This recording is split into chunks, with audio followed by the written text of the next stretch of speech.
회장님 눈 아직 죽지 않았어요. 가사도우미의 어린 딸 11살 나혜가 휠체어에 앉은 회장을 똑바로 보며 말합니다. 제가 회장님 눈 다시 뜨게 해드릴게요. 대신 약속 하나 해주세요. 재현은 4년 전 의문의 사고로 시력을 잃고 마음의 문까지 닫아버린 재벌 총수였습니다. 재현은 코웃음을 치며 파격적인 제안을 수락합니다. 좋다. 네가 정말 내 눈을 다시 뜨게 한다면 내 재산 절반, 2조 5천억 원을 주지. 회장님, 저의 말에 속지 마세요. 당장 내쫓아야 합니다. 저택 안 어딘가에서 검은 음모의 속삭임이 들려옵니다. 저 아이 저대로 놔둬도 될까요? 느낌이 너무 안 좋아요. 좀 더 지켜보죠. 시작 전 구독과 좋아요를 눌러주시고 같이 보고 싶은 분에게 공유해주세요. 택시 안에서는 민정이라는 여자가 창밖을 바라보며 긴장한 표정을 짓고 있었습니다. 그녀의 손에는 병원비 독촉 전화가 걸려온 휴대전화가 들려 있었습니다. 화면에는 서울대병원이라는 발신자 표시가 떠 있었죠. 어머니, 이번 달 치료비가 아직 입금이 안 되셨는데요. 전화 너머 행정직원의 목소리는 사무적이었지만 민정에게는 날카로운 칼날처럼 느껴졌습니다. 민정은 전화를 끊으며 긴 한숨을 내쉬었습니다. 병상에 누워있는 남편의 모습이 눈앞에 떠올랐습니다. 창백한 얼굴, 산소 마스크를 쓴 채 가느다란 숨을 쉬던 그 모습이요. 의사는 말했습니다. 빨리 수술하지 않으면 위험합니다. 하지만 수술비는 2천만 원. 민정에게는 감히 엄두도 낼 수 없는 금액이었습니다. 그때 옆자리에 앉은 11살 딸 나혜가 엄마의 손을 꼭 잡았습니다. 작지만 따뜻한 손이었습니다. 엄마, 내가 많이 도와줄게. 우리 잘 지내서 아빠 꼭 치료받게 해주자.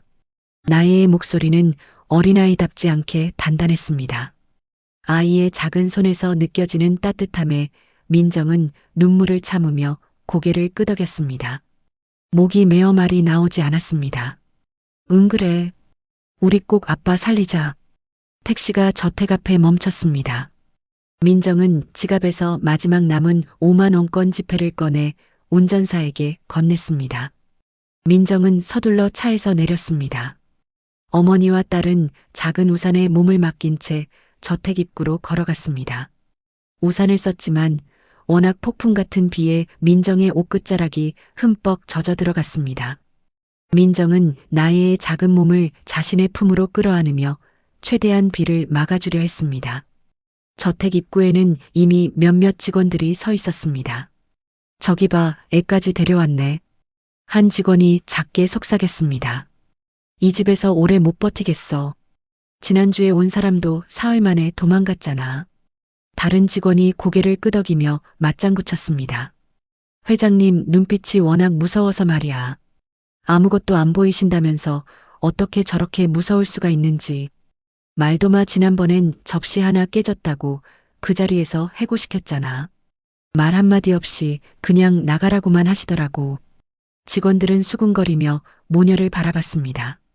동정하는 표정도 환영하는 표정도 아니었습니다. 그저 또 한 명의 희생양이 왔구나 하는 무심한 눈빛이었습니다. 민정은 딸의 손을 더 꽉 잡았습니다. 젖은 손이었지만 그 온기만큼은 확실했습니다. 그때 저택 내부의 두꺼운 문이 천천히 열렸습니다. 문이 열리는 소리는 무겁고 느렸습니다. 마치 오래된 성의 문이 열리는 것 같았죠. 문이 완전히 열리자 남자 집사가 휠체어를 밀고 나왔습니다. 집사는 50대 후반쯤으로 보였습니다. 반백의 머리를 단정하게 빗어넘긴 모습, 주름 하나 없는 검은색 정장, 그리고 어떤 감정도 드러내지 않는 얼굴. 그는 완벽한 집사의 모습 그 자체였습니다. 복도 벽에는 오래된 가족 사진이 걸려 있었는데 집사가 지나칠 때 그 사진이 잠깐 비쳤습니다. 사진 속에는 행복해 보이는 가족이 있었습니다. 웃고 있는 젊은 부부, 그리고 그 사이에 선 어린 소년. 모두가 활짝 웃고 있었죠. 하지만 그 사진은 먼지가 쌓여 있었고 액자 유리에는 금이 가 있었습니다. 하지만 지금 휠체어에 앉아 나오는 남자의 표정은 그 사진 속 모습과는 너무나 달랐습니다. 재벌 회장 재현이었습니다. 60대의 그는 깊게 패인 주름과 흐릿한 눈동자를 가지고 있었습니다. 한때 날카로웠을 눈매는 이제 초점을 잃고 허공을 바라보고 있었죠. 그의 얼굴에는 어떤 감정도 없었습니다. 마치 얼음처럼 차갑고 단단해 보였습니다. 입술은 굳게 다물어져 있었고 턱선은 긴장으로 딱딱하게 굳어 있었습니다. 재현이 나타나자 주변에 있던 직원들이 일제히 한 걸음씩 뒤로 물러섰습니다. 숨소리조차 죽인 채로요. 누군가는 고개를 푹 숙였고 누군가는 눈을 감았습니다. 저택 전체의 공기가 무겁게 가라앉았습니다. 마치 거대한 맹수가 지나가는 것처럼 모두가 숨을 죽이고 있었습니다. 집사가 차분한 목소리로 말했습니다. 회장님, 새로 오신 가사도우미입니다. 그의 목소리는 낮고 차분했지만 어딘가 기계적이었습니다. 감정이 실리지 않은 오직 업무만을 보고하는 목소리였죠. 재현은 흐릿한 눈으로 허공을 바라봤습니다. 아무런 대답도 하지 않았죠. 그의 손은 휠체어 팔걸이를 꽉 움켜쥐고 있었습니다. 손등의 혈관이 붉어져 나올 정도로 힘을 주고 있었습니다. 침묵이 길어졌습니다. 10초, 20초, 30초. 빗소리만이 그 정적을 채우고 있었죠. 바로 그때였습니다. 나예가 재현의 흐릿한 눈을 빤히 바라보며 작은 목소리로 말했습니다. 저기요 회장님 눈 아직 죽지 않았어요. 순간 주변이 술렁거리기 시작했습니다. 저 애가 뭐라는 거야? 미쳤나? 회장님 앞에서 저런 말을. 저 집 아이도 교육이 안 됐나 봐. 직원들은 믿을 수 없다는 표정으로 나혜를 쳐다봤습니다. 집사는 놀라서 휠체어 손잡이를 더 꽉 붙잡았습니다. 그의 손에도 힘이 들어가 손가락 마디가 하얗게 변했습니다. 재현의 흐릿한 눈동자가 나혜를 찾듯 불안정하게 떨렸습니다. 마치 어둠 속에서 빛을 찾으려는 것처럼 그의 눈동자가 작게 움직였습니다. 뭐라고 했지, 방금? 재현의 차갑고 낮은 목소리가 저택 안을 울렸습니다. 그 목소리에는 오랜 시간 사용하지 않은 듯한 거친 느낌이 있었습니다. 그의 손이 미세하게 떨렸습니다. 나혜는 두려움 없이 또박또박 대답했습니다. 회장님 눈이요. 조금은 볼 수 있어요. 완전히 죽은 게 아니에요. 저 느낄 수 있어요. 직원 중 한 명이 소리쳤습니다. 말도 안 돼. 세계 최고의 의사들도 포기했는데. 하지만 옆에 있던 다른 직원이 팔꿈치로 그를 막았습니다. 이 저택에서는 재현 앞에서 함부로 말하면 당장 잘린다는 걸 모두가 알고 있었으니까요. 그 직원은 손으로 입을 막으며 뒤로 물러섰습니다. 재현은 비웃듯이 말했습니다. 세계 최고의 의사들도 포기한 눈이다. 미국 존스 홉킨스, 독일 하이델베르크, 일본 도쿄대학병원. 다 가봤다. 너 같은 애가 고친다고? 그의 목소리에는 조롱과 자조가 섞여 있었습니다. 나혜는 고개를 끄덕였습니다. 네, 하지만 약속 하나 해주세요. 제가 진짜로 회장님 눈을 다시 뜨게 해드리면요. 직원들은 경악했습니다. 저 애가 지금 협상을 하는 거야? 회장님한테? 저 어린애가? 어디서 배짱이 참나. 웅성거림이 더 커졌습니다. 누군가는 혀를 찾고 누군가는 고개를 절레절레 흔들었습니다. 재현은 천천히 손짓해서 집사에게 휠체어를 멈추게 했습니다. 그리고 담담하게 말했습니다. 좋다, 네가 내 눈을 다시 뜨게 하면 내 재산 절반을 주지. 저택 안이 순간 조용해졌습니다. 마치 시간이 멈춘 것처럼 아무도 숨조차 쉬지 않았습니다. 그러다가 직원들 사이에서 웅성거림이 일어났습니다. 재산 절반이라고. 5조 원의 절반이면 2조 5천억인데. 미쳤나 진짜로? 회장님이 농담하시는 건가? 하지만 나혜는 돈 이야기에는 전혀 관심이 없다는 듯이 말했습니다. 전 돈은 필요 없어요. 그냥 회장님 눈이 너무 슬퍼 보여서요. 눈이 안 보이는 게 아니라 보고 싶지 않아서 감은 눈 같아요. 이 말을 듣는 순간 재현의 굳어있던 얼굴이 미세하게 흔들렸습니다. 턱의 근육이 미세하게 떨렸고 꽉 다물었던 입술이 살짝 열렸다 닫혔습니다. 그의 마음 어딘가에서 오랫동안 잠들어 있던 무언가가 깨어나는 것 같았습니다. 바로 그때 뒤에서 날카로운 목소리가 들렸습니다. 재현의 비서 정미였습니다. 그녀는 40대 후반의 여성으로 짙은 화장과 단정한 옷차림을 하고 있었습니다. 하지만 그녀의 목소리는 차갑고 날카로웠습니다. 회장님, 저 아이 말에 속지 마세요. 위험합니다. 당장 내쫓아야 합니다. 검증되지 않은 사람을 어떻게 믿으십니까? 민정이 순간적으로 딸 앞으로 나섰습니다. 그녀는 떨리는 목소리였지만 단호하게 말했습니다. 제 딸은 거짓말하는 아이가 아닙니다. 제 딸은 어려서부터 사람의 마음을 읽는 특별한 아이예요. 정미가 비웃으며 말했습니다. 회장님, 허무맹랑한 말입니다. 더 이상 들어줄 필요가. 재현은 손을 들어 정미의 말을 막았습니다. 그의 손은 떨리지 않았고 움직임은 확고했습니다. 아니, 흥미롭군. 이 아이 말이 진짜인지 한번 보겠다. 어차피 나한테 잃을 게 뭐가 더 있나? 그의 목소리에는 자포자기한 느낌과 동시에 미세한 희망의 불씨가 섞여 있었습니다. 정미의 얼굴이 굳어졌습니다. 그녀의 두 손이 주먹을 쥐었고 턱의 근육이 실룩거렸습니다. 뒤에서 표정 없이 지켜보던 집사는 의미심장한 눈빛으로 나혜를 바라봤습니다. 그의 눈빛은 차가웠고 계산적이었습니다. 바깥에서는 폭우가 더욱 거세게 쏟아졌고 천둥이 다시 한번 저택을 울렸습니다. 번개가 번쩍이며 거실을 밝혔다가 다시 어둠에 잠기게 했습니다. 조용한 저택 거실 한복판에서 11살 아이와 시력을 잃은 재벌 회장의 운명을 바꿀 기묘한 인연이 시작되고 있었습니다. 복도 한쪽에서 정미와 집사가 마주쳤습니다. 정미가 낮은 목소리로 하지만 급박하게 말했습니다. 저 아이 느낌이 너무 안 좋아요. 어쩌죠? 회장님이 저렇게까지 관심을 보이시다니. 집사는 무표정한 얼굴로 대답했습니다.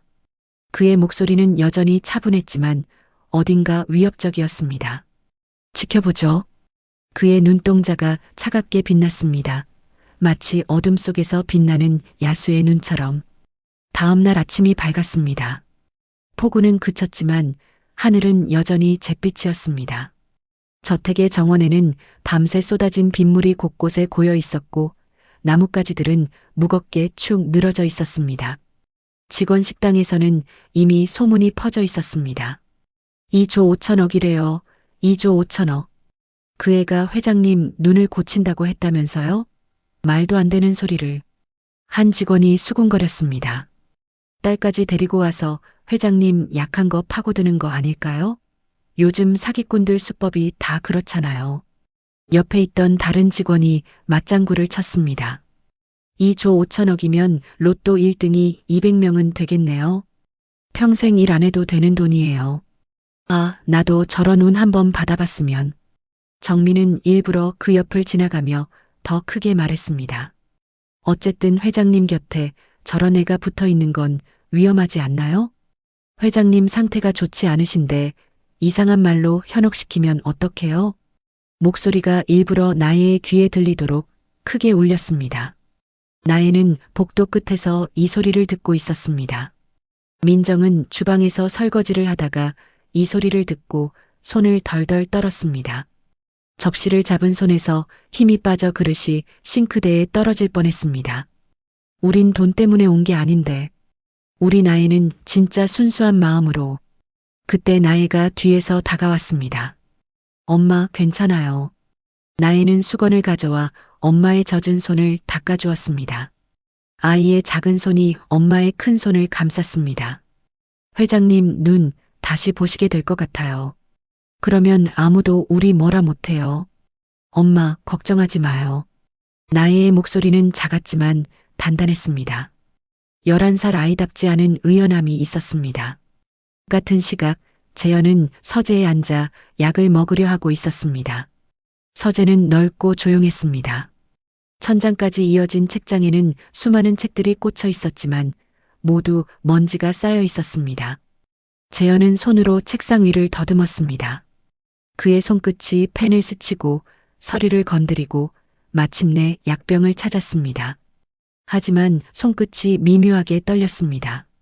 약병을 잡으려 하자 약병이 책상 끝으로 굴러갔습니다. 제기랄. 재현이 작게 중얼거렸습니다. 눈이 안 보인다는 사실이 더욱 크게 다가오는 순간이었죠. 이런 작은 일상이 매일매일이 그에게는 고통이었습니다. 남자 집사가 조용히 다가와 약병을 집어 올렸습니다. 그는 물 한 잔과 함께 재현의 손에 약을 쥐어 주었습니다. 회장님, 오늘 밤도 잠을 못 주무셨나요? 집사는 재현의 얼굴을 조용히 관찰했습니다. 눈 밑에 깊은 다크서클, 수염을 깎지 않아 거칠어진 턱, 핏기 없는 입술. 재현은 짧게 대답했습니다. 또 그 꿈이야, 매일 밤 똑같은 꿈. 그의 목소리는 지쳐 있었습니다. 재현은 침대에 누워 있었지만 잠을 이루지 못했습니다. 천장을 향해 눈을 뜨고 있었지만 그에게 보이는 건 아무것도 없었습니다. 그저 끝없는 어둠뿐이었죠. 그는 사고 당시를 반복해서 꿈꾸는 악몽에 시달리고 있었습니다. 브레이크를 밟는 소리, 김 과장의 비명, 깨지는 유리창, 그리고 갑작스럽게 찾아온 어둠. 그 장면들이 천천히 또 빠르게 계속 반복해서 재생되었습니다. 김 과장 미안하다, 정말 미안하다. 내가 죽였어. 그의 눈가에 눈물이 흘러내렸습니다. 눈을 감아도 보이지 않고 눈을 떠도 보이지 않는 그에게 눈물만이 유일하게 흐를 수 있는 것이었습니다. 바로 그때 문틈 사이로 이 모습을 지켜보는 작은 그림자가 있었습니다. 나였습니다. 그녀는 화장실을 가려다가 재현의 방 앞을 지나가게 되었고 문틈으로 새어나오는 신음소리를 들었습니다. 거실은 어두웠고 고요했습니다. 큰 창문 너머로 보이는 정원도 깜깜했습니다. 그리고 그곳에서 휠체어에 앉아 조용히 울고 있는 재현을 발견했습니다. 재현은 창문을 향해 앉아 있었습니다. 볼 수는 없었지만 창문이 있는 방향을 바라보고 있었죠. 그의 어깨가 작게 떨리고 있었습니다. 나혜가 작은 목소리로 말했습니다. 아저씨 혼자 우시면 안 돼요. 재현은 깜짝 놀라며 화를 내려다가 멈췄습니다. 아이의 목소리에서 묘한 위로가 느껴졌기 때문입니다. 그것은 동정도 아니고 연민도 아니었습니다. 그저 순수한 걱정이었습니다. 너 왜 안 자고? 저도 잠이 안 와서요. 아빠 생각하면 잠이 안 와요. 나혜는 재현 곁으로 천천히 다가갔습니다. 그리고 휠체어 옆 바닥에 털썩 앉았습니다. 아저씨, 눈이 안 보이는 게 아니라 보고 싶지 않은 게 너무 많았던 거 아닐까요? 재현은 순간 숨이 막힌 듯 조용히 굳어졌습니다. 그의 가슴속 깊은 곳이 찔리는 것 같았습니다. 처음으로 느끼는 감정이었죠. 이 어린아이가 어떻게 자신의 마음을 이렇게 정확히 꿰뚫어 볼 수 있을까? 너 어떻게? 우리 아빠도 아플 때 그랬거든요. 아프다고 말하지 않으셨어요. 그냥 괜찮다고만 하셨어요. 근데 제가 알았어요. 아빠가 아프다는 거. 아저씨도 그래요. 눈이 아픈 게 아니라 마음이 아픈 거예요. 어둠 속 복도에서 정민은 이 새벽 대화를 몰래 엿듣고 있었습니다. 그녀는 입술을 꽉 깨물었습니다. 저 꼬마 회장님 마음까지 파고드네. 이건 위험해, 정말 위험해. 그녀의 눈빛이 차갑게 빛났습니다. 4년 전에 그날 폭우가 쏟아지는 고속도로. 와이퍼가 최고 속도로 움직이고 있었지만 시야는 거의 확보되지 않았습니다. 운전대를 잡은 김 과장의 얼굴에는 깊은 피로가 묻어 있었습니다. 김 과장은 40대 중반의 성실한 비서였습니다. 재현을 15년간 보좌해온 충직한 사람이었죠. 하지만 그날 그는 사흘째 제대로 잠을 자지 못한 상태였습니다. 오랜 야근으로 지친 모습이었죠. 와이퍼가 미친 듯이 빗물을 쓸어냈지만 앞은 거의 보이지 않았습니다. 조수석에 앉은 재현이 서류를 넘기며 말했습니다. 조금만 더 가면 돼. 내일까지 꼭 마무리 지어야 하는 일이야. 이 계약 놓치면 회사가 큰일 나. 김 과장이 조심스럽게 말했습니다. 그의 목소리는 떨리고 있었습니다. 회장님, 이 비에 휴게소에서 조금 쉬었다 가는 게 어떨까요? 앞이 거의 안 보입니다. 재현은 손목시계를 보며 고개를 저었습니다. 시간이 없어 어서 서둘러서 이동하자고. 자네 운전 실력 믿네. 김 과장은 더 이상 말하지 못하고 고개를 끄덕였습니다. 하지만 그의 눈꺼풀은 점점 무거워지고 있었습니다. 눈을 뜨고 있기가 힘들었습니다. 그는 창문을 열어 찬 공기를 들이마셨습니다. 하지만 피로는 가시지 않았습니다. 바로 그때였습니다. 갑자기 차가 심하게 흔들렸습니다. 꽝! 엄청난 충격음과 함께 차량이 빙글 돌기 시작했습니다. 브레이크를 밟는 비명 같은 소리, 김 과장의 짧은 외침, 그리고 유리가 산산조각 나는 날카로운 소리. 회장님, 김 과장의 마지막 외침이었습니다. 모든 것이 암전되었습니다. 한참이 지나서 재현이 희미하게 눈을 떴습니다. 붕대로 감겨 있어 눈을 뜨려고 노력했지만 이내 포기했습니다. 귀에서는 삐하는 이명이 들렸고 온몸이 쑤셨습니다. 의사가 침착한 목소리로 말했습니다. 한 회장님 깨어나셨군요. 다행입니다. 하지만 시신경에 손상이 있습니다. 외상과 심리적 충격이 겹쳐서 다시 보시기는 어려우실 겁니다. 뭐라고요? 죄송합니다. 최선을 다했지만. 잠시 후 병실 문이 열렸습니다. 아내가 비에 젖은 코트를 걸친 채 들어왔습니다. 그녀의 얼굴은 창백했고 눈은 퉁퉁 부어 있었습니다. 떨리는 목소리로 말했습니다. 여보 정신이 든 거야? 흐흐흑 당신 정말 큰일 나는 줄 알았어. 흐흐흑. 김 과장은 어떻게 됐어? 김 과장이 죽었어. 현장에서 즉사했대. 재현은 그 말을 듣는 순간 숨이 멎는 듯 굳어졌습니다. 귀에는 계속해서 브레이크 소리와 김 과장의 비명이 겹쳐 들렸습니다. 머릿속에는 한 문장만이 새겨졌습니다. 내가 죽인 거야. 내가 서두르라고 했어. 내가 쉬지 말라고 했어. 내가 죽였어.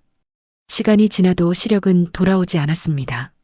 재현은 점차 외상 후 스트레스에 시달리기 시작했습니다.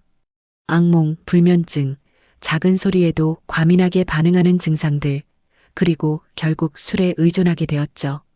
매일 밤 술을 마셨습니다. 1병, 2병, 3병. 술에 취해야 잠들 수 있었습니다. 하지만 술에 취해도 꿈은 찾아왔습니다.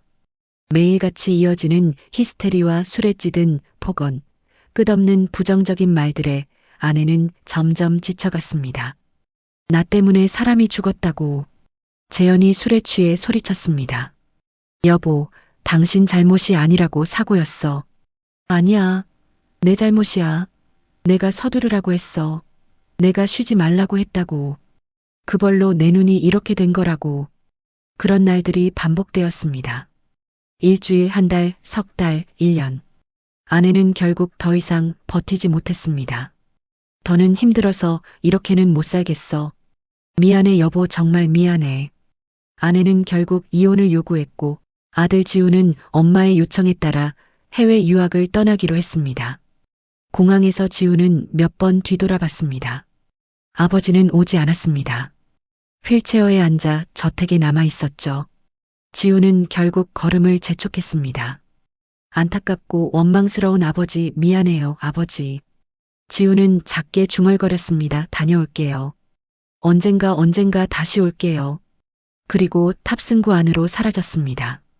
저택에는 결국 재현 혼자 남게 되었습니다. 어둠과 침묵 그리고 끝없는 죄책감만이 그 큰 집을 가득 채웠습니다. 기억을 더듬던 재현 옆에 있던 나혜가 조용히 말했습니다. 아저씨 그때부터 아저씨 눈보다 마음이 먼저 다쳤던 것 같아요. 재현이 낮은 목소리로 대답했습니다. 내 잘못이지. 다 내가 김 과장을 죽인 거야. 하지만 그의 표정 깊은 곳에는 미세한 균열이 생기고 있었습니다. 정말 전부 내 탓일까? 정말로? 처음으로 스스로에게 묻는 질문이었습니다. 어느 날 저녁 나혜는 거실의 불을 살짝 낮추고 사진 앨범과 작은 노트를 들고 왔습니다. 거실은 은은한 조명 아래 따뜻한 분위기로 바뀌었습니다. 나혜는 재현이 앉아있는 소파 옆 바닥에 털썩 앉았습니다. 그녀의 작은 손에는 낡은 가죽 표지의 앨범이 들려 있었습니다. 아저씨, 오늘은 기억놀이예요. 나혜가 재현 옆에 앉으며 밝은 목소리로 말했습니다. 재현은 고개를 돌렸습니다. 볼 수는 없었지만 나혜가 있는 방향을 향했습니다. 기억놀이? 네. 아저씨가 가장 아끼던 사람의 눈빛을 떠올려 볼래요? 기쁠 때, 미안할 때, 장난칠 때. 그 눈이 어떻게 생겼는지요. 재현은 처음에 고개를 저었습니다. 잘 모르겠는데 너무 오래전 일이라. 나혜는 조심스럽게 앨범을 펼쳤습니다. 페이지를 넘기는 소리가 조용한 거실에 울렸습니다. 아들 지훈의 어릴 적 사진이었죠. 여기 사진이 있어요. 너무 귀여운 꼬마 사진이요. 나혜는 사진을 자세히 들여다봤습니다. 놀이공원에서 찍은 사진이에요. 6살쯤 돼 보이는 남자아이가 아이스크림을 들고 활짝 웃고 있어요. 눈이 초승달처럼 휘어져 있고요. 입은 크게 벌려서 이가 다 보여요. 그리고 옆에 아저씨랑 예쁜 아줌마가 같이 웃고 계세요. 나혜의 묘사를 들으며 재현의 얼굴에 변화가 일어났습니다. 놀이공원 아이스크림. 내 뒤에 롤러코스터가 보여요. 빨간색이랑 파란색으로 된. 에버랜드 갔을 때구나. 재현의 목소리가 떨렸습니다. 그날 지훈이가 처음으로 롤러코스터를 탔던 날이야. 무서워서 울까봐 걱정했는데 내려와서는 눈을 반짝이며 아빠, 나 어른 됐어. 그러더라고. 나혜가 웃으며 말했습니다. 여기 사진 속에서도 그렇게 신나 보여요. 정말 행복해 보여요. 재현은 손을 내밀어 사진을 더듬었습니다. 사진의 테두리, 표면의 감촉을 느꼈습니다. 그때 지훈이가 웃을 때 눈꼬리가 접히고 까르르 하고 웃던 소리가 있었지.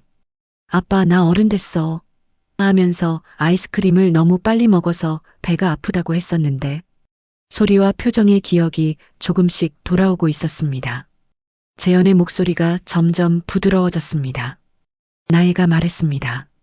그 웃음이 지금 방 안에 있다고 상상해봐요.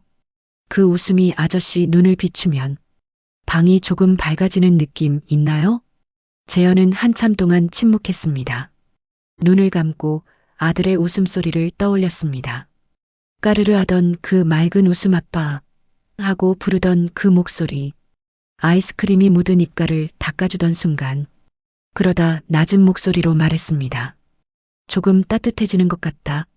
가슴이 여기가 재현은 자신의 가슴을 손으로 가리켰습니다. 나혜는 노트를 펼쳐 큰 글씨로 따뜻이라고 적고 오늘 날짜를 함께 적었습니다. 그리고 그 옆에 작은 하트 모양도 그렸습니다. 좋아요. 아저씨 첫 번째 희망을 찾았어요. 이번에는 아내의 사진을 펼쳤습니다.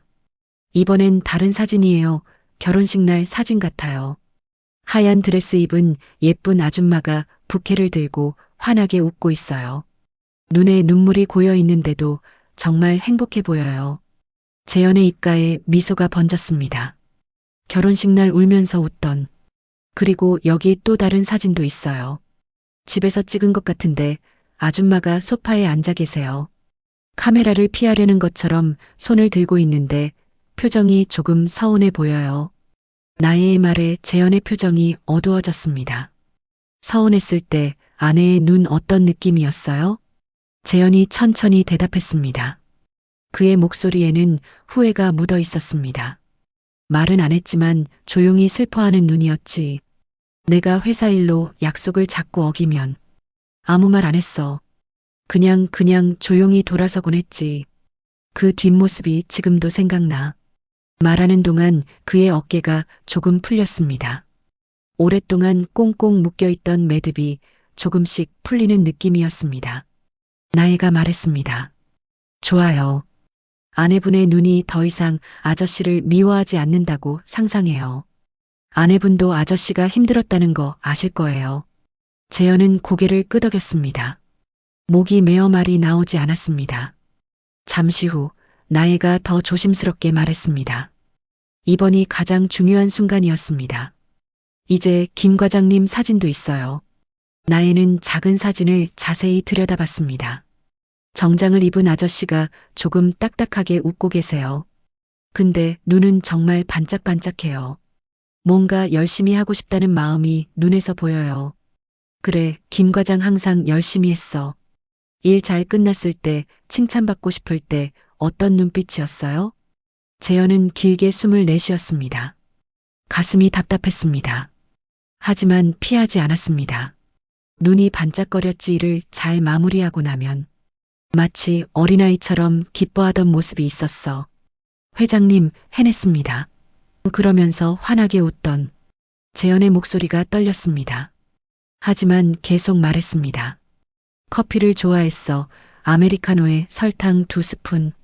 매일 아침 내 커피랑 자기 커피를 같이 타서 들고 오곤 했지. 회장님, 오늘도 화이팅입니다. 하면서 잠시 후 그의 굳었던 이마가 느슨해졌습니다. 나이가 말했습니다.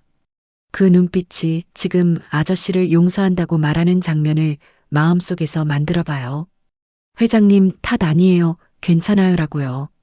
재현은 처음으로 똑바로 정면을 향했습니다. 그의 흐릿한 눈에서 눈물이 흘러내렸습니다. 미안하다, 정말 미안하다. 그리고 고맙다, 나를 용서해줘서. 말끝이 떨렸지만 목소리는 단단했습니다. 이제 더 이상 도망치지 않는 목소리였습니다. 나이가 마지막으로 말했습니다. 이 세 가지 눈빛이 한꺼번에 방 안에 켜진다고 상상해요. 아주 선명하진 않아도 조금 더 밝아지는 느낌이 있으면 됐어요.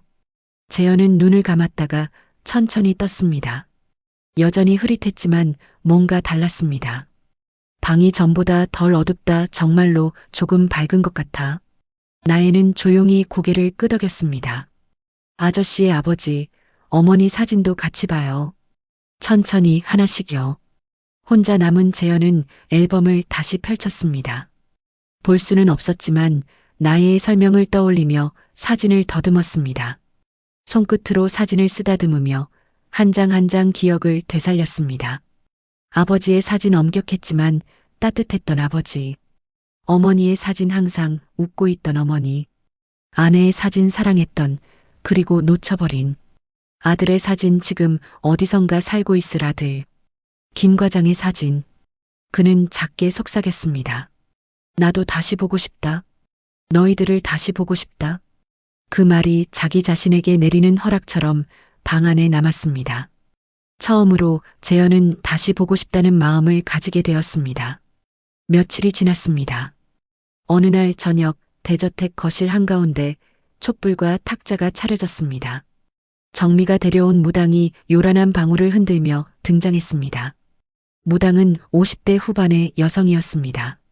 화려한 한복을 입고 머리에는 댕기를 했으며 손에는 큰 방울을 들고 있었습니다. 목에는 굵은 금목걸이가 여러 개 걸려 있었고 손가락마다 반지가 끼워져 있었습니다. 오늘 눈 밝히는 굿으로 회장님 눈을 트이게 하겠습니다. 무당의 목소리는 크고 우렁찼습니다. 무당은 집안을 한 바퀴 돌았습니다. 거실, 복도, 서재, 침실, 방울을 흔들며 주문을 외웠습니다. 직원들은 그 모습을 멀찍이서 지켜봤습니다. 누군가는 진지한 표정이었고 누군가는 반신반의하는 표정이었습니다. 한 바퀴를 돈 무당이 거실 중앙에 섰습니다. 그리고 낮게 선언했습니다. 이 집은 조상의 한이 막고 있습니다. 크나큰 억울함이 이 집을 감싸고 있어요. 한을 풀려면 새 안주인의 기운이 필요합니다. 무당의 손끝이 정미를 가리켰습니다. 이분이 새 안주인이 되어야 합니다. 그래야 눈이 열립니다. 주변 직원들 사이에서 웅성거림이 일었습니다. 정미 비서님이 새 안주인? 그럼 회장님이랑 결혼을? 남자 집사오시는 정미와 짧게 눈빛을 주고받았습니다. 계획대로 되어가고 있다는 눈빛이었습니다. 무당은 재현에게 바짝 다가갔습니다. 그리고 과장된 몸짓으로 말했습니다. 혼례 날을 잡고 자리를 정하면 두 사람이 도장을 찍으면 눈이 번쩍 뜨일 것입니다. 신이 저에게 그렇게 말씀하셨어요. 사실상 권한 이전을 압박하는 말이었습니다. 결혼하면 재산이 아내에게 넘어갈 테니까요. 바로 그때 나애가 앞으로 나섰습니다. 작은 몸이었지만 당당했습니다. 무당 아줌마, 그럼 정말로 비서 아줌마랑 결혼하면 아저씨 눈이 다시 보이는 거예요? 진짜예요? 거짓말 아니에요? 무당이 방울을 흔들며 위엄을 세웠습니다. 신이 그렇게 말씀하신다. 어린 것이 감히 신의 뜻을 의심하느냐? 나혜가 고개를 갸우뚱하며 재현을 바라보고 말했습니다.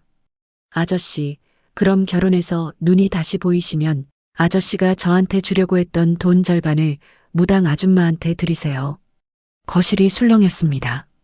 직원들이 서로를 쳐다봤습니다. 저 애가 지금 뭐라는 거야? 2조 5천억의 절반이면. 나혜는 잠깐 멈췄다가 다시 말했습니다. 이번에는 더 또렷하게. 근데요, 만약에 눈이 안 보이면 무당 아줌마가 그 돈의 2배를 도로 주는 거예요. 결혼하고 나서 한 달 안에요. 그게 공평하잖아요. 정미의 표정이 굳어졌습니다. 그녀는 재빨리 끼어들려 했지만 나혜가 더 빨랐습니다. 호신의 손등에 힘이 들어갔습니다. 재현은 고개를 약간 들었습니다. 나혜가 이어서 말했습니다. 그리고 이 약속들 종이에 다 써서 도장 찍어야 해요.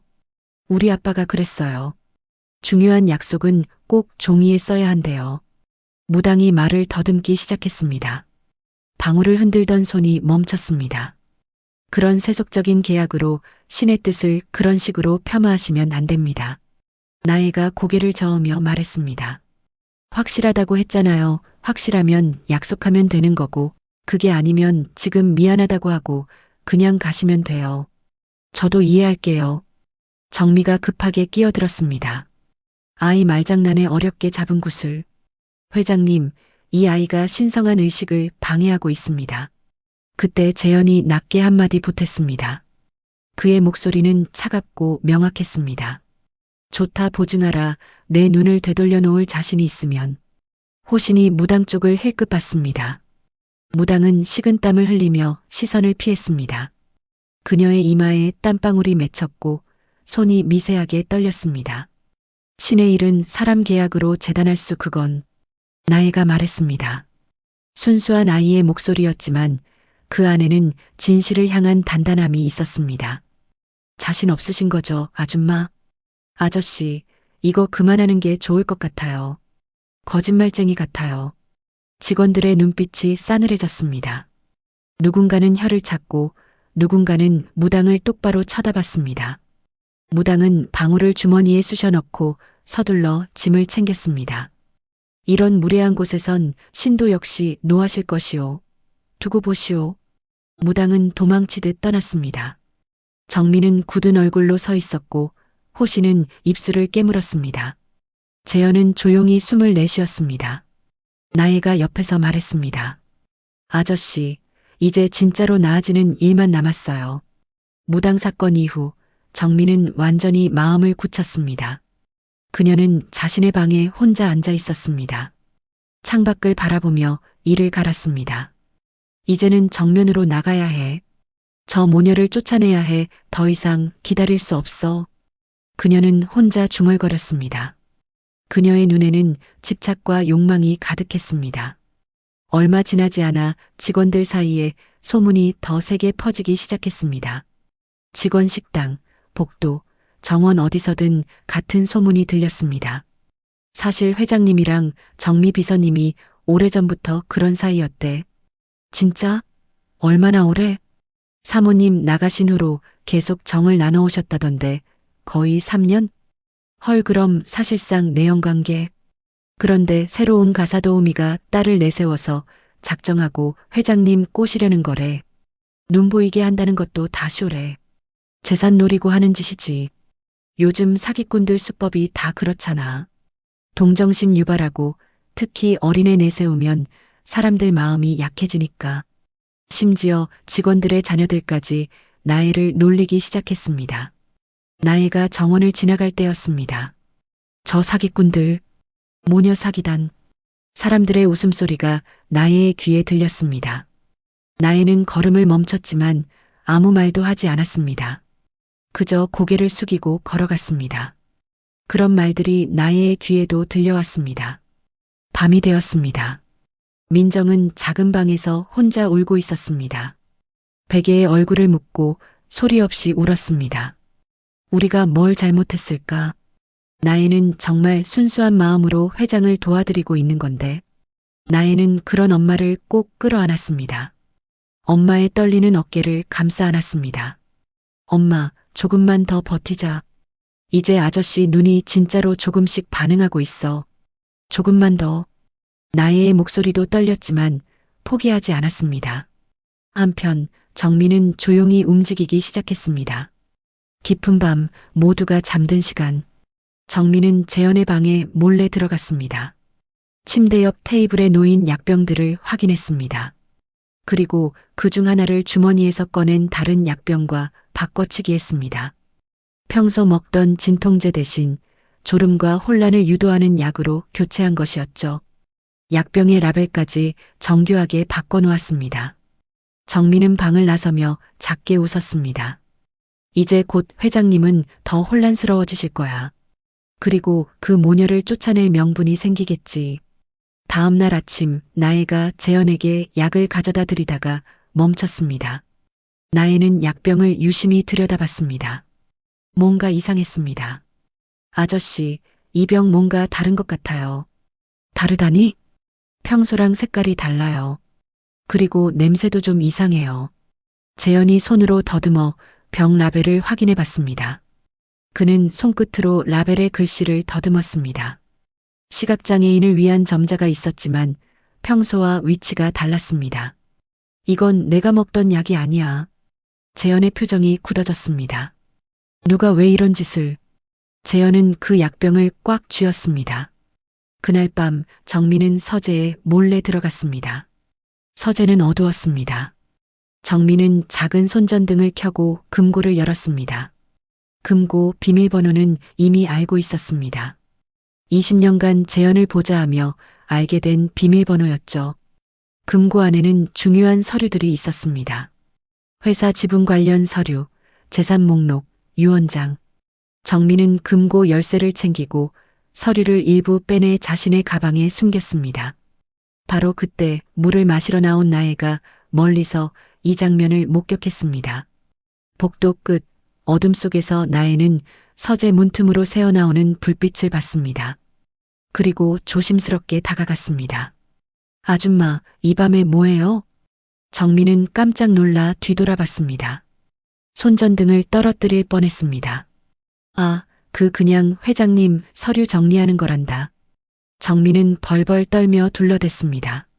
하지만 그녀의 손은 여전히 서류 뭉치를 가방에 넣고 있었습니다. 나애는 그 모습을 또렷하게 봤습니다. 어린아이였지만 뭔가 잘못되고 있다는 걸 알 수 있었습니다. 나애는 직감적으로 알아챘습니다. 저 비서 아줌마가 아저씨한테 제일 위험한 사람이야. 꼭 막아야 해. 복도 끝으로 돌아간 정민은 누군가에게 전화를 걸었습니다. 목소리는 낮고 급했습니다. 계획 좀 앞당깁시다. 애가 생각보다 더 영악해요. 지금 저 목격당했어요. 얼마나 봤는데? 확실하지 않아요. 하지만 위험해요. 그럼 서둘러야겠군. 내일 당장. 그녀의 목소리는 차갑게 가라앉아 있었습니다. 다음 날 경비가 발신자 없는 봉투 하나를 재현에게 전달했습니다. 회장님, 이게 현관 앞에 놓여 있었습니다. 발신자는 없습니다. 두툼한 봉투였습니다. 안에는 USB와 짧은 메모 한 장이 들어 있었습니다. 메모에는 또박또박한 손글씨로 이렇게 적혀 있었습니다. 그날의 원본입니다. 진실을 확인하십시오. USB에는 사고 직전과 직후의 영상 2개가 들어 있었습니다. 인근 편의점 외부 CCTV와 지나가던 택배 트럭의 블랙박스 영상이었습니다. 재현은 볼 수 없었기에 호신이 영상을 재생했습니다. 하지만 호신의 얼굴이 점점 굳어갔습니다. 회장님, 그것이... 호신은 목소리가 떨렸습니다. 뭐가 찍혀 있나? 하얀색 회장님 차량 뒤로 진회색 차량이 급가속해서 들이받는 장면이 선명하게 잡혀 있습니다. 재현의 손이 떨렸습니다.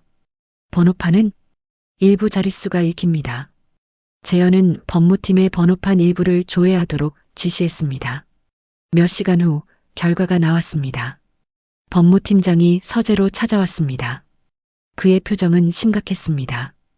회장님 회사 차량과 대조한 결과 관리 책임자는 호신으로 연결됩니다. 방 안의 공기가 얼어붙었습니다. 호신은 아무 말도 하지 않았습니다. 그저 무표정하게 서 있을 뿐이었습니다. 이어서 법무팀이 보험사 변경 기록을 열람했습니다. 사고 후 사흘 뒤 단독사고로 정정 요청이 접수된 기록이 있습니다. 그리고 팩스 스캔 보내는 정미 비서의 서명이 확인됩니다. 재현은 주먹을 꽉 쥐었습니다. 다음 날 박 실장이 찾아왔습니다. 박 실장은 50대 중반의 남자였습니다. 회사에서 20년 넘게 일한 베테랑이었죠. 그는 떨리는 목소리로 말했습니다. 회장님 죄송합니다. 저 알고도 침묵했습니다. 무슨 말인가? 그날 저도 알고 있었습니다. 단독사고가 아니라는 걸 하지만 박 실장의 목소리가 떨렸습니다. 정미 비서가 협박했습니다. 말하면 제 가족이 위험하다고. 그동안 친구처럼 지냈던 김 과장한테도 미안하고 죄스러워 너무 괴로웠습니다. 매일 밤 악몽을 꿨습니다. 이제라도 그날의 진실을 말씀드리고 편안해지고 싶어 찾아왔습니다. 재현은 조용히 영상을 다시 봤습니다. 아니, 볼 수는 없었지만 법무팀장이 영상을 다시 설명했습니다. 그동안 귀에 맴돌던 브레이크 소리와 비명이 화면 위의 사실과 일치하는 순간 그의 마음속 죄책감이 분노와 해방으로 바뀌었습니다. 재현이 낮게 말했습니다. 단독사고가 아니었어. 내 잘못이 아니었어. 그는 곧바로 경찰에 정식 신고를 지시했고 정미와 호신의 출국 금지 요청을 진행했습니다. 나혜가 조용히 말했습니다. 아저씨, 이제 김 과장님한테 그냥 미안하다고만 하지 말고 진짜 무슨 일이 있었는지 꼭 밝혀드리겠다고 말해요. 그게 진짜 사과예요. 재현은 천천히 고개를 끄덕였습니다. 그래, 진실을 밝혀야지. 그게 내가 할 수 있는 마지막 일이야. 그날 밤 정미가 누군가와 통화하고 있었습니다. 계획 바꿔 오늘 밤이야. 더 이상 기다릴 수 없어. 하지만 너무 급하면 지금 아니면 기회가 없어. 오늘 밤. 그녀의 목소리는 급박하고 다급했습니다. 인천국제공항 제1터미널 출국장 입구. 정미는 선글라스를 끼고 모자를 눌러 쓴 채 서둘러 걷고 있었습니다. 그녀의 손에는 큰 캐리어가 하나 들려 있었고 다른 손에는 여권과 항공권이 쥐어져 있었습니다. 빨리 빨리. 정미는 중얼거리며 체크인 카운터로 향했습니다. 방콕행 비행기 오후 2시 출발 지금은 12시 반. 아직 시간은 있었습니다. 하지만 출국 금지 조치가 내려진 상태였습니다. 정미가 여권을 내밀며 탑승 수속을 시도했습니다. 여권 확인하겠습니다. 직원이 여권을 스캔했습니다. 그리고 컴퓨터 화면을 보던 직원의 표정이 굳어졌습니다. 손님, 잠시만 기다려 주시겠습니까? 왜요? 뭐가 문제예요? 정미의 목소리가 높아졌습니다. 죄송합니다만 출국 금지 대상자로 확인되어. 뭐라고요? 바로 그때 공항 경찰 2명이 다가왔습니다. 정미 씨 맞으십니까? 잠깐만요. 이게 무슨... 출국 금지 조치가 내려진 상태입니다. 그리고 사기 및 문서 위조 혐의로 체포하겠습니다. 경찰이 수갑을 꺼냈습니다. 당신은 묵비권을 행사할 수 있으며 정미의 얼굴이 새하얗게 질렸습니다. 주변 사람들이 쳐다보기 시작했습니다. 누군가는 휴대폰을 꺼내 사진을 찍었습니다. 아니, 이건 오해예요. 제가 무슨 짓을 했다고. 하지만 경찰은 단호했습니다. 수갑이 채워졌습니다. 정미는 공항 경찰에게 끌려갔습니다. 그녀의 캐리어는 압수되었고 안에서 다량의 현금과 해외 계좌 서류들이 발견되었습니다. 그날 밤 저택 거실에 임시 대질 공간이 마련되었습니다. 경찰 2명, 변호사 1명, 그리고 증인으로 박 실장과 법무팀장이 자리했습니다. 정미가 수갑을 찬 채 끌려왔습니다. 그녀의 모습은 아침과는 달랐습니다. 화장은 번져 있었고 머리는 흐트러져 있었습니다. 하지만 눈빛만은 여전히 날카로웠습니다. 재현은 휠체어에 앉아 정미가 들어오는 소리를 들었습니다. 발걸음 소리, 수갑이 부딪히는 소리, 의자가 끌리는 소리. 테이블 위에는 증거들이 놓여 있었습니다. 보험 변경 기록 사본, 단독사고로 정정된 팩스, 그리고 회사 차고지 CCTV 백업 삭제 지시 정황 메모. 그 외에도 금고에서 빼낸 서류들, 해외 계좌 개설 서류, 재산 이전 계획서까지. 재현이 흐릿한 시야로 정미를 바라봤습니다. 그의 시력은 완전히 회복되지는 않았지만 이제 사람의 윤곽 정도는 볼 수 있었습니다. 정미의 얼굴이 흐릿하게, 하지만 확실하게 보였습니다. 20년을 내 옆에서 일한 사람의 얼굴이 참 낯설구나. 재현의 목소리는 차갑고 무거웠습니다. 정미가 차분하게 말했습니다. 여전히 자신을 변호하려는 태도였습니다. 회장님, 오해하고 계세요. 전 여전히 20년 전부터 변함없이 회장님께서 가장 신뢰하시던 그 비서예요. 이 모든 게 오해입니다. 경찰이 사건 영상을 재생했습니다. 폭우가 쏟아지는 고속도로, 흰색 재현의 차량, 그리고 뒤에서 접근하는 진회색 차량. 진회색 차량이 속도를 높입니다. 점점 가까워집니다. 그리고 충돌. 차량이 회전하고 유리가 깨지고 차체가 찌그러집니다. 번호판이 클로즈업 됩니다. 흐릿하지만 읽을 수 있는 숫자들. 거실에 있던 사람들은 숨을 죽이고 영상을 봤습니다. 누군가는 손으로 입을 막았고 누군가는 고개를 돌렸습니다. 이어서 자동차 보험사 기록이 공개되었습니다. 법무팀장이 서류를 읽어 내려갔습니다. 사고 발생 2021년 3월 15일 오후 8시 23분. 최초 보고 다중 차량 추돌 사고. 하지만 사고 3일 후인 3월 18일 단독사고로 정정 요청이 접수되었습니다. 하단에는 서명이 있었습니다. 정미라는 이름이 또렷했습니다. 이 팩스는 정미 비서의 회사 번호에서 발송되었으며 서명은 필적 감정 결과 본인의 것으로 확인되었습니다. 이어서 박 실장이 증언했습니다. 사고 다음 날 오전 호신 집사로부터 특정 날짜의 차고지 감시 카메라 영상을 삭제하라는 지시가 있었습니다. 일반적이지 않은 요청이었지만 집사님의 권한이 있었기에 따랐습니다. 하지만 저는 의문이 생겨 영상 파일을 하나 더 보관했습니다. 보관된 영상이 재생되었습니다. 진회색 차량이 차고를 나가는 장면, 그리고 다음날 새벽 차체에 충격 흔적이 있는 채로 돌아오는 장면. 모두 오해하시고 있는 거예요. 정미가 말을 돌렸습니다. 하지만 그녀의 목소리는 점점 떨리기 시작했습니다. 영상은 조작일 수 있고 서류는 실무착오로. 제가 서명한 것 같아요. 그때 경찰이 브리핑을 전달했습니다. 별실에서 조사 중인 호신 씨가 조력 정황 일부를 시인했습니다. 정미 비서의 지시로 차량을 준비했고 사고 현장 정리에 관여했다고 진술했습니다. 정미의 얼굴이 굳어졌습니다. 그녀의 입술이 파르르 떨렸습니다. 호신이 나를 배신했어? 결국 정미가 고함을 질렀습니다. 더 이상 참을 수 없었던 것처럼. 그래, 내가 했어. 평생 월급쟁이로 살기 싫었다고. 20년을 회장님 뒤치다꺼리만 했어.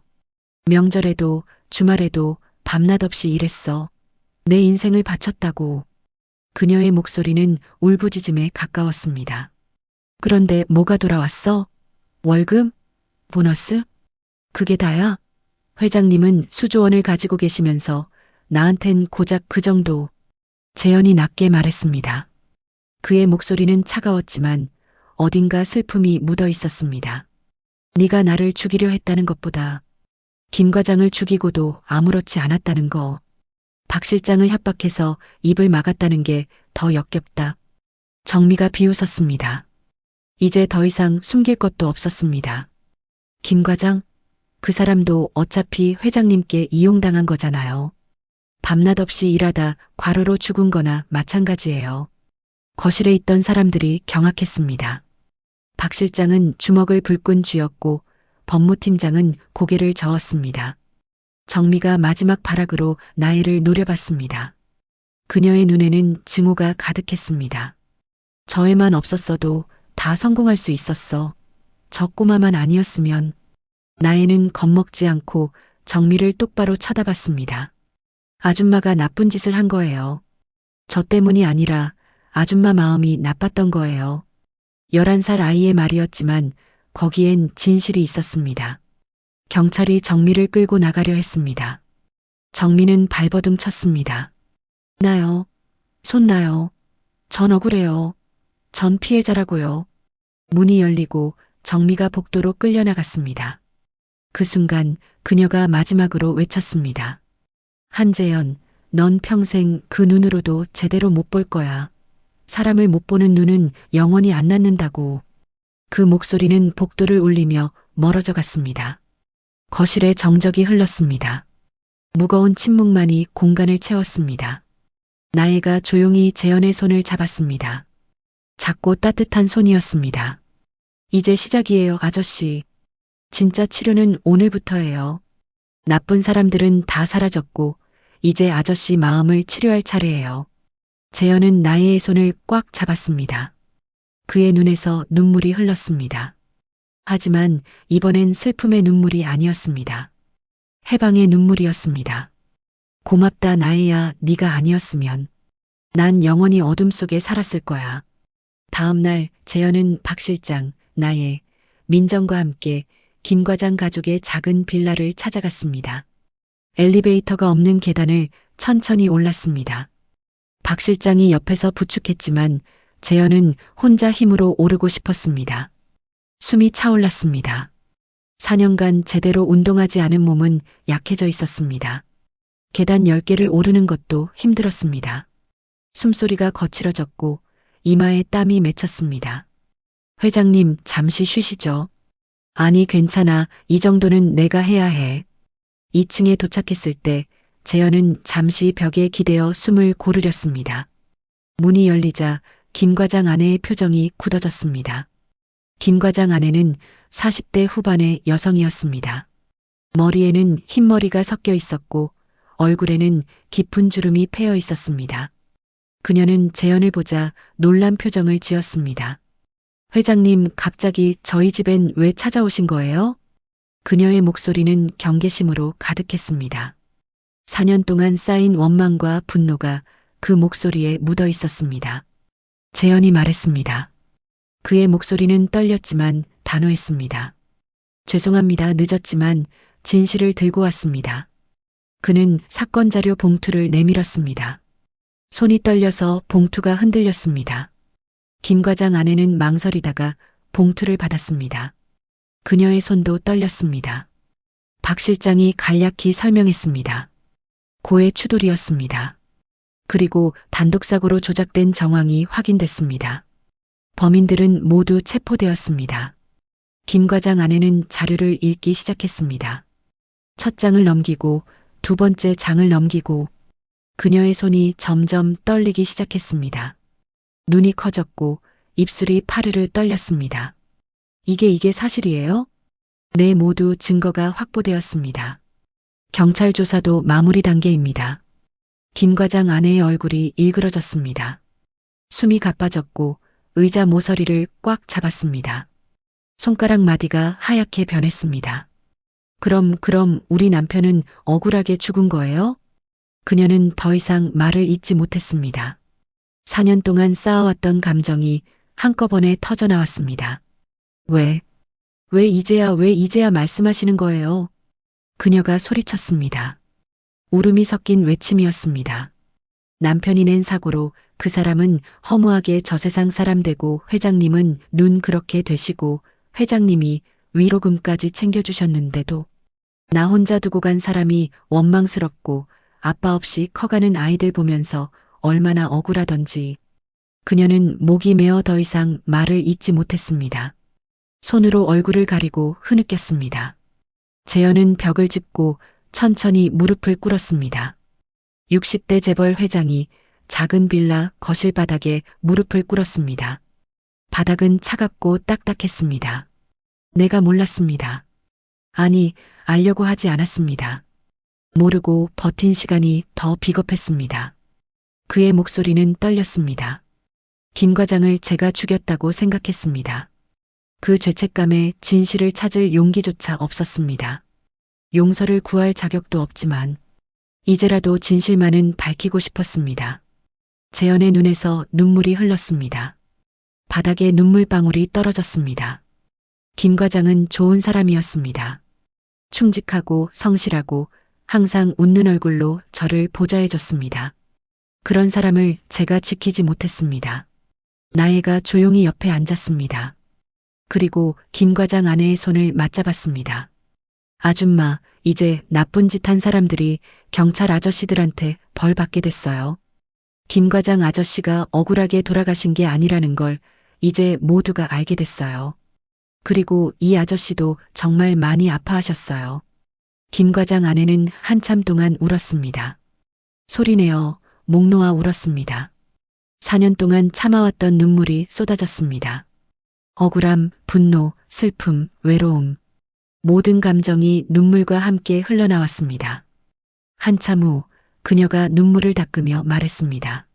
목소리는 여전히 떨렸지만 이전보다는 부드러웠습니다. 회장님도 그동안 마음고생이 많으셨군요. 저는 저만 피해자라고 생각하면서 살았는데 회장님도 고통받으셨네요. 이렇게 오셔서 진실을 말해주셔서 감사해요. 그녀는 김 과장의 영정사진을 꺼냈습니다. 사진 속에서 김 과장은 환하게 웃고 있었습니다. 정장을 입고 넥타이를 매고 자신감 넘치는 표정이었습니다. 우리 남편이 회장님을 좋아했어요. 집에 와서 항상 회장님 이야기를 했어요. 회장님은 대단한 분이야. 나도 언젠가 저렇게 큰 일을 해보고 싶어 하면서요. 재현의 어깨가 떨렸습니다. 그런 좋은 사람을 지키지 못했습니다. 이제라도 진실을 밝혀주셔서 감사합니다. 우리 남편이 하늘에서 편히 쉴 수 있을 것 같아요. 김 과장 아내는 액자를 안으며 말했습니다. 여보, 들었죠? 당신 억울한 거 아니었어요. 당신 잘못이 아니었어요. 이제 편히 쉴 수 있어요. 우리도 이제 조금씩 나아갈 수 있을 것 같아요. 재현은 고개를 깊게 숙였습니다. 말 대신 길게 숨을 내쉬었습니다. 방 안의 공기가 조금 풀어졌습니다. 무거운 짐이 조금씩 내려지는 느낌이었습니다. 돌아 나오며 계단참에서 잠시 섰습니다. 재현은 창문 밖을 바라봤습니다. 빛과 어둠의 대비가 전보다 아주 약하게 또렷해진 느낌이 들었습니다. 완전한 변화는 아니었지만 미세한 차이가 느껴졌습니다. 진짜로 조금씩 보이는 것 같아. 길을 건너며 가로수가지의 윤곽선이 간헐적으로 더 잡히는 순간이 있었습니다. 바람에 흔들리는 나뭇잎들, 그 움직임이 희미하게 보였습니다. 그러나 이내 흐려졌습니다. 재현은 착각인지 스스로 점검했습니다. 손을 눈앞에서 흔들어 봤습니다. 움직임이 보였습니다. 확실히 보였습니다. 나혜야, 내 손이 움직이는 게 보여. 진짜요? 나혜는 재현 앞에서 손을 크게 흔들었습니다. 어때요? 보여요? 확실하진 않지만 조금 덜 어둡게 느껴졌어. 순간이었지만 나혜의 얼굴도 조금 보이는 것 같아, 정말로. 나혜는 활짝 웃었습니다. 진짜요? 제 얼굴이 보여요? 제가 지금 웃고 있는 것도 보여요? 흐릿하지만 네가 웃는 게 보여. 환하게 웃고 있어. 박 실장이 말했습니다. 회장님, 병원의 재활 훈련을 다시 시작하실 수 있도록 일정 잡도록 할까요? 재현은 짧게 답했습니다. 하지만 그 대답에는 결의가 담겨 있었습니다. 그래, 천천히 제대로 하자. 이번엔 포기하지 않을 거야. 몇 달이 지났습니다. 봄이 가고 여름이 왔습니다. 저택의 정원에는 장미가 피었고 새들이 지저귀었습니다. 재현은 의사의 재활 프로그램과 나의 기억 감정 훈련을 병행했습니다. 회장님, 오늘은 색깔 구분 훈련입니다. 이 카드가 무슨 색인지 말씀해 주세요. 의사가 빨간색 카드를 들었습니다. 빨간색입니다. 정확합니다. 그럼 이건요? 파란색이요. 완벽합니다. 처음에는 명암만 가리던 눈이 점차 색깔을 구분하기 시작했습니다. 빨강, 파랑, 노랑, 초록. 하나씩 색깔이 보이기 시작했습니다. 그리고 매일 저녁 나혜와의 기억 감정 훈련. 오늘은 어떤 기억을 떠올려 볼까요? 아들이 자전거 처음 배우던 날을 떠올려 볼까? 좋아요. 그날 어떤 날이었어요? 지훈이가 8살 때였어. 한강공원에 가서 자전거를 가르쳐 줬지. 처음엔 무서워했어. 아빠 넘어지면 어떡해? 하면서 재현의 얼굴에 미소가 번졌습니다. 근데 막상 타고 나니까 신나하더라고. 아빠 나 혼자 할 수 있어. 하면서 그리고 정말로 혼자 탔어. 조금 비틀거리면서도 계속 앞으로 나가더라고. 그때 아드님 표정이 어땠어요? 무서워하면서도 웃고 있었지. 입은 벌어지고 눈은 반짝이고 그 모습이 아직도 생생해. 이제는 나의 옷 색깔이 또렷하게 보였습니다. 오늘은 분홍색 원피스를 입고 있었습니다. 직원들의 표정도 희미하게나마 구분할 수 있었습니다. 박 실장, 오늘 넥타이 파란색이죠? 네, 맞습니다, 회장님. 남색 넥타이입니다. 박 실장은 감격했습니다. 눈시울이 붉어졌습니다. 회장님이 제 넥타이 색을 보신다니 정말. 의사는 놀라움을 감추지 못했습니다. 정기 검진 날 의사가 말했습니다. 시민성 실명의 희귀한 회복 사례입니다. 의학적으로 솔직히 이렇게까지는 예측하지 못했습니다. 어떻게 이런 일이 가능한 겁니까? 재현이 물었습니다. 심리적 요인으로 실명한 경우 그 심리적 문제가 해결되면 시력이 돌아올 수 있습니다. 하지만 보통은 부분적인 회복에 그치는데 회장님의 경우는 의사는 차트를 보며 고개를 저었습니다. 거의 완전 회복 수준입니다. 시력 검사 결과 현재 교정 시력 0.8 정도입니다. 일상생활에 전혀 지장이 없는 수준이죠. 기적이라고밖에 설명할 수 없네요. 의사는 재현의 눈을 다시 한번 검사했습니다. 시신경도 회복되고 있습니다. 처음 오셨을 때와는 완전히 다른 상태예요. 계속 이렇게 회복하시면 1년 안에 정상 시력을 되찾으실 수도 있습니다. 저택식당에 전 직원이 모였습니다. 회장님이 직접 오신다던데? 정말? 휠체어 없이? 그러게요. 믿기지 않아요. 진짜 눈이 보이신데요. 저도 못 믿겠어요. 세계 최고 의사들도 포기했는데 문이 열렸습니다. 재현은 휠체어 없이 걸어 들어왔습니다. 양복을 단정하게 차려입고 넥타이를 매고 당당하게 걸어 들어왔습니다. 걸음걸이는 안정적이었고 자신감이 넘쳤습니다. 그의 눈빛은 또렷했습니다. 더 이상 흐릿하지 않았습니다. 초점이 있었고 생기가 있었습니다. 4년 전에 그 날카로운 눈빛이 돌아와 있었습니다. 직원들은 잠시 멍하니 바라보다가 박수를 쳤습니다. 짝짝짝짝. 박수와 울음이 뒤섞인 순간이었습니다. 회장님, 정말 나으셨어요. 기적이에요. 진짜 기적. 누군가는 눈물을 닦았고 누군가는 환호했습니다. 직원들이 자리에서 일어나 박수를 쳤습니다. 재현이 말했습니다. 그의 목소리는 힘이 있었습니다. 여러분, 오랜만입니다. 이렇게 여러분의 얼굴을 직접 보게 되어서 정말 기쁩니다. 직원들이 또다시 박수를 쳤습니다. 내 눈을 다시 뜨게 한 건 나혜와 진실을 밝혀준 박 실장, 나를 용서해준 분들, 그리고 끝까지 응원해준 여러분 덕분입니다. 정말 감사합니다. 재현의 목소리가 떨렸습니다. 감정이 북받쳐 올랐습니다. 나혜는 손사래를 쳤습니다. 저 아니에요. 아저씨가 다시 보고 싶다고. 마음먹은 거예요. 제가 한 건 없어요. 재현이 미소 지었습니다. 따뜻한 미소였습니다. 오랜만에 짓는 진심 어린 미소였습니다. 그래도 난 약속을 지켜야지. 나혜야, 네가 원하든 말든 이 집과 회사의 반은 내 미래를 위해 쓰일 거다. 나혜는 쭈뼛거리며 말했습니다. 아저씨, 전 그렇게 많은 돈은 필요 없어요. 다만 저희 아빠가 나으실 수 있을 때까지 도와주셨으면 해요.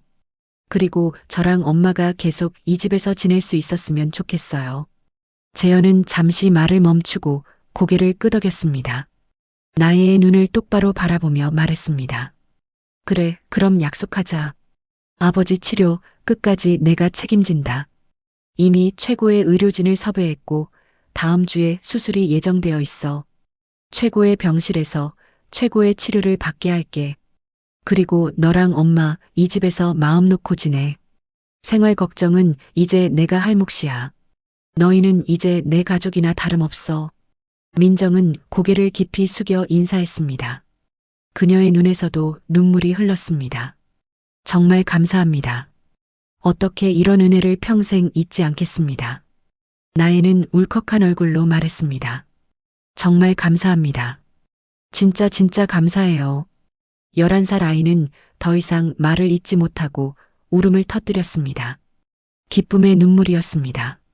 민정이 딸을 안아주었고 모녀는 함께 울었습니다. 재현도 그 모습을 보며 눈시울이 붉어졌습니다. 며칠 뒤 재현은 회사에 김 과장 기금 설립을 발표했습니다. 회사 대회의실에 전 임직원이 모였습니다. 500명이 넘는 직원들이 자리를 가득 메웠습니다. 재현은 단상에 섰습니다. 휠체어 없이 혼자 힘으로 섰습니다. 오늘 저는 여러분께 중요한 발표를 하고자 합니다. 재현의 목소리가 마이크를 통해 울려 퍼졌습니다. 김철수 기금을 설립합니다. 우리가 놓친 사람을 더 이상 놓치지 않겠습니다. 박수가 터져 나왔습니다.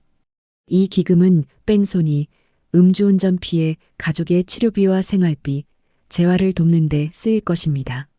초기 기금은 100억 원이며 매년 회사 순이익의 1%를 추가로 출연할 것입니다. 더 큰 박수가 이어졌습니다. 직원들이 일어나 박수를 쳤습니다. 이건 가품이 아니라 약속의 시작입니다. 우리가 함께 일하는 동료들을, 그 가족들을 더 이상 소홀히 하지 않겠다는 약속입니다. 그리고 재현은 직원들을 천천히 둘러봤습니다. 여러분 한 명 한 명이 소중합니다. 저는 그동안 그걸 잊고 살았습니다. 하지만 이제는 다릅니다. 여러분 모두가 이 회사의, 아니, 제 삶의 소중한 일부입니다. 임직원들은 일어서서 박수를 쳤습니다. 기립박수였습니다. 우레와 같은 박수가 회의실을 가득 채웠습니다. 나혜의 아버지는 성공적으로 수술을 받았고 회복 중이었습니다. 병실은 일반 병실이 아니라 특실이었습니다. 넓고 쾌적한 공간에서 최고의 의료진이 돌보고 있었습니다. 아빠, 이제 괜찮아질 거예요. 나혜가 아버지의 손을 잡으며 말했습니다. 그래, 우리 딸 덕분이야, 정말. 나혜의 아버지는 눈물을 흘렸습니다. 딸의 작은 손이 이렇게 큰 기적을 만들어냈다는 게 믿기지 않았습니다. 회장님께 어떻게 감사를 드려야 할지. 아빠, 회장님이 우리한테 고맙대요. 우리가 회장님을 도와드렸대요. 나혜가 정말 대견하다. 회장도 아빠도 살렸어. 의사가 들어와 말했습니다. 수술은 성공적이었습니다. 한 달 정도 재활 치료 받으시면 일상생활에 복귀하실 수 있습니다. 민정이 의사의 손을 잡았습니다. 선생님, 정말 감사합니다. 어느 저녁 저택 정원이었습니다. 하늘에는 별이 총총히 박혀 있었습니다. 여름밤의 별은 유난히 밝았습니다. 은하수도 희미하게 보였습니다. 두 사람은 정원 벤치에 앉아 말없이 하늘을 올려다봤습니다. 재현의 시야에는 이제 별빛이 또렷하게 보였습니다. 하나, 둘, 셋 셀 수 없이 많은 별들, 반짝이는 별들, 밝은 별, 희미한 별 모두가 아름다웠습니다. 나의 얼굴도 보였습니다. 웃고 있는 얼굴, 맑은 눈동자, 순수한 미소. 재현은 미소 지으며 속삭였습니다. 보인다, 정말로. 다 보여. 별도 보이고 너희도 보이고. 그의 목소리는 떨렸지만 행복으로 가득 차 있었습니다. 나혜가 물었습니다. 아저씨, 뭐가 제일 먼저 보고 싶어요? 재현은 잠시 생각하다가 대답했습니다. 아들 지훈이를 보고 싶구나. 그럼 편지 쓰세요. 아드님한테. 이제 아저씨 눈 나았다고, 보고 싶다고. 재현은 고개를 끄덕였습니다. 그래, 편지를 써야지. 용기를 내야지. 아들에게 사과도 하고 보고 싶다고도 말하고. 편지를 붙인 지 일주일 후 답장이 왔습니다. 봉투를 받은 재현의 손이 떨렸습니다. 조심스럽게 봉투를 뜯어 편지를 꺼냈습니다. 재현은 편지를 읽으며 눈물을 흘렸습니다. 고맙다, 정말 고맙다. 우리 아들 나를 용서해줘서. 나혜가 옆에서 말했습니다. 아저씨, 아드님이 곧 오시네요. 좋겠다. 응, 정말 좋아. 드디어 아들을 볼 수 있어. 그날 밤 두 사람은 다시 정원에 앉아 하늘을 올려다봤습니다. 재현이 말했습니다. 나혜야, 내 덕분에 내가 다시 살게 되었어. 눈도 뜨고 마음도 열고 아들도 다시 만나게 되고. 아니에요. 아저씨가 스스로 일어선 거예요. 아니야. 네가 없었으면 난 영원히 어둠 속에 있었을 거야. 재현은 나혜의 머리를 쓰다듬었습니다. 부드럽고 따뜻한 손길이었습니다. 나혜야, 너는 내 인생의 빛이야, 진짜 빛. 나혜는 환하게 웃었습니다. 하늘의 별들이 반짝였습니다. 바람이 불었고 나뭇잎들이 바스락거렸습니다. 풀벌레 소리가 들렸고 저 멀리서 개구리 우는 소리도 들렸습니다. 재현이 다시 보게 된 건 세상이 아니라 사람의 마음이었습니다. 기적은 눈을 뜨게 한 것이 아니라 닫힌 마음을 연 것이었습니다. 그리고 그 기적은 작은 소녀의 순수한 마음에서 시작되었습니다. 세상에서 가장 작은 손이 만든 가장 큰 기적. 어둠 속에서 빛을 찾는 여정, 그것은 처음부터 끝까지 따뜻한 마음이 만들어낸 기적이었습니다.